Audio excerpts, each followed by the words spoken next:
we find in all of the readings a reminder about perseverance, both in the Old Testament, the New Testament reading, and also the Gospel. Ladies, come on over this way, one over here and one over here. And sometimes it's helpful to have visual aids. I'm not sure if you heard this in the Old Testament reading. Did you hear about it? Where Moses was praying for those at battle, and Aaron and Hur had to come to his help because anytime he lifted up his arms, the Israelites prevailed. But you know what happened?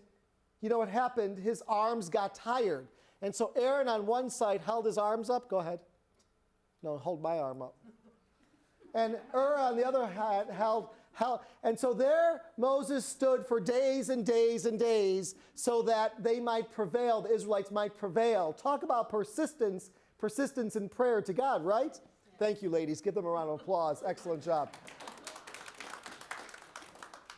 Perseverance in prayer, perseverance in all that we do. We heard it also in Paul's reading, and we certainly heard about it in the parable of the widow looking for justice.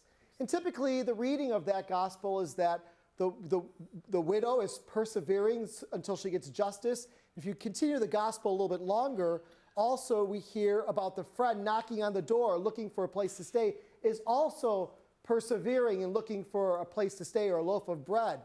We hear in both those readings about how we are called to persevere in our own prayer. But think about it in just a little bit different way. Think about it like this. Think about God being the one, like the widow, who's looking for justice from us. Think about it in terms of God being the friend outside the door knocking, looking to enter our own hearts. Think about God being the one who perseveres in pursuit after us, not giving up, not allowing us to dive deeper into what it means to forgive, not giving up on what it means for us to love more deeply our brothers and sisters, not giving up on us to be the bearers of justice for the world. Oh, well, wait a second. God is nagging at us to transform the world?